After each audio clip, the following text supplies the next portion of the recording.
কুমোরপাড়ার গরুর গাড়ি, বোঝাই করা কলসি হাঁড়ি। আধুনিক যুগে এই ছড়ার আর বাস্তবতা নেই, কারণ না গ্রামে গরুর গাড়ি দেখা যায় আর না কুমোরের মাটির কলসি হাঁড়ি দেখা যায়। আধুনিক যুগে প্লাস্টিক, স্টিল এবং অ্যালুমিনিয়ামের ব্যবহার এতটাই বেড়ে গেছে যে কুমোরের মাটির হাঁড়ি, কলসি, পাতিলের ব্যবহার নেই বললেই চলে। বিলুপ্তপ্রায় একটি জীবিকার নাম হলো কুমোর। আজকাল কুমোরের আর তেমন কদর নেই, অথচ অতীতে এই কুমোরদের কতই না সমাদর, কদর এবং অর্থনৈতিক সমৃদ্ধি ছিল। হ্যালো বন্ধুরা, কেমন আছো? আজকে চলে আসলাম কুমোরপাড়ায়। আমার এই ভিডিও তোমাদের কেমন লাগছে অবশ্যই তোমরা কমেন্ট করবে এবং সকলের কাছে বিনীত নিবেদন, আমার চ্যানেলটিকে সাবস্ক্রাইব করে আমার পাশে থাকবে এবং শেয়ার করে দিও আর লাইক করে দিও। একটি লাইক একটি আশা। কিছু কিছু কুমোররা এখনও পর্যন্ত তাদের বাপ দাদাদের ব্যবসা আঁকড়ে ধরে বেঁচে আছে, কেননা আধুনিকতার ছোঁয়াতে এখন আর মানুষ এই মাটির পাত্রের ব্যবহার অনেকটাই কমিয়ে দিয়েছে। কিছু কিছু মানুষ হয়তো এখনও মাটির পাত্রে রান্না করে খায়, মাটির ভাঁড়ে চা খায়। কিছু কিছু মানুষের জন্যই এখনও এই সব কুমোররা মনের আশা জেগে বেঁচে আছে।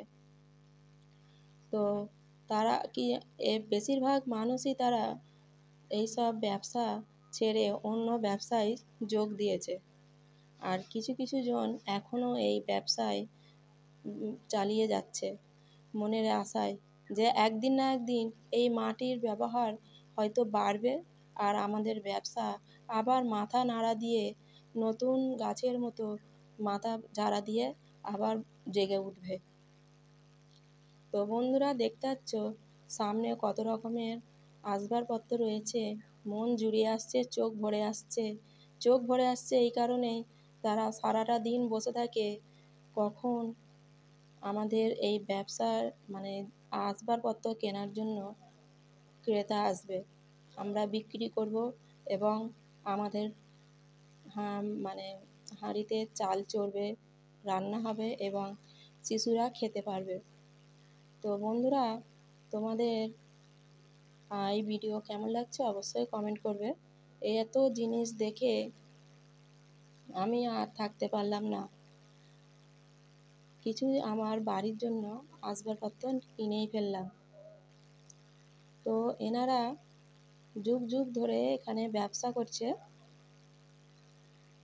তো এনাদের মুখের কোনো ক্রেতা যে এসেছে, এনাদের মুখের হাসিটা দেখে আমারও খুব আনন্দ হচ্ছে, কেননা ওনারা নিশ্চয়ই সারাটা দিন বসে থাকে বিক্রির আশায়, এবং সারাদিন পর যখন বিক্রি হয় না ওনারা নিরাশ হয়ে বাড়ি ফিরে যায়।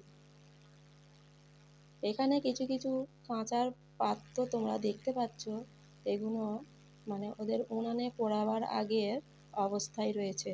এগুলো তৈরি করার পর ছাঁচে তৈরি করার পর রোদে শুকানো হয়, তারপর উনানে পোড়ানো হয়, এরপর রং তুলি দিয়ে রং ভরিয়ে দেওয়া হয়, তারপর মার্কেটে ওনারা বিক্রির জন্য পাঠায়। তো এখানে বেশিরভাগ দোকানই বন্ধ হয়েছে, শুধু এই আধুনিকতার জিনিসপত্র যখন অ্যাভেলেবেল হয়ে গেছে তখন এই মাটির জিনিসপত্র পুরোপুরিভাবে বন্ধ হতে চলেছে। তাই আজকে আমার এই ভিডিও শুধু এই মাটির জিনিসপত্র প্রিয় মানুষদের জন্য। আমি কিছু জিনিস তোমাদেরকে তুলে ধরছি, তোমাদের অবশ্যই ভালো লাগবে আমার এই ভিডিওটি। তো আমার তো খুবই ভালো লাগছে। আমি এখানে আগে অনেক ছোটোবেলায় গিয়েছিলাম মাটির জিনিসপত্র কিনতে, কিন্তু আমি এখন যাওয়ার পর দেখছি প্রায় মানুষ এই ব্যবসা ছেড়েই দিয়েছে, হাতে গোনা কয়েকটি দোকান রয়েছে। তো আমার এইসব দেখে খুব মনটা খারাপ লাগলো যে ওনারা কিভাবে এই ব্যবসা এখনো পর্যন্ত চালিয়ে নিয়ে যাচ্ছে।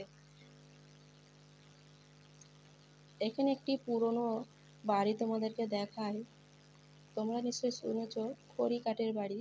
এই হলো খড়ি কাঠের বাড়ি, কত নয় পুরনো। তোমরা ছোটোবেলায় হয়তো এরকম বাড়ির কথা শুনেছো বা দেখেওছো, কিন্তু এখন আধুনিক যুগে এইরকম বাড়ি আর দেখা যায় না। আমার এই ভিডিও আজ এই পর্যন্তই। তোমরা সকলে ভালো থাকবে এবং সুস্থ থাকবে, এবং আমার ভিডিও কেমন লেগেছে অবশ্যই সাবস্ক্রাইব করে দিও।